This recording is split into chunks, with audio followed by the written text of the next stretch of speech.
দুইটি কন্যা নদীর ঘাটে স্নান করছিল।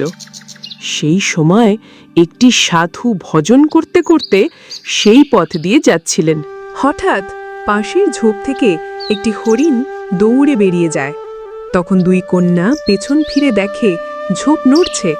তাদের মনে হলো, সখী, মনে হয় পিছন থেকে আমাদেরকে কেউ লুকিয়ে লুকিয়ে দেখতেছে। চলো তো একটু গিয়ে দেখি আসলে ওখানে কি রয়েছে। তারা দ্রুত জল থেকে উঠে দেখে একজন সাধু জুবলির পাশ দিয়ে আসছেন এবং ভজন করছেন। কন্যারা রাগে বলল, তুমি সাধুর বেশে আসলে নেকড়ে, আমাদের স্নান করতে লুকিয়ে দেখেছো, আমাদের পবিত্রতা ভঙ্গ করেছো। সাধু শান্তভাবে বললেন, হে কন্যারা, আমি এমন কিছু করিনি। আমি জানতামই না এখানে তোমরা স্নান করতেছো। আমার লুটার জল শেষ হয়ে গিয়েছিল, তাই এখানে জল আনতে এসেছিলাম। আমি সর্বদাই ভোজন করতে করতে পথ চলি, যাতে অনিচ্ছাকৃত পাপও না হয়। তোমরা আমার কন্যার মতো।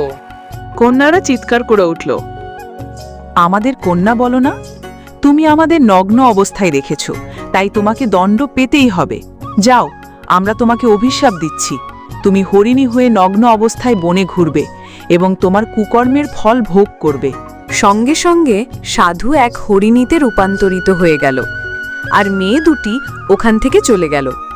পুরো ঘটনা গাছের ডালে বসে খাতা এক টিয়া দেখল, আর সে বলল, হে ঈশ্বর, এ কেমন লীলা!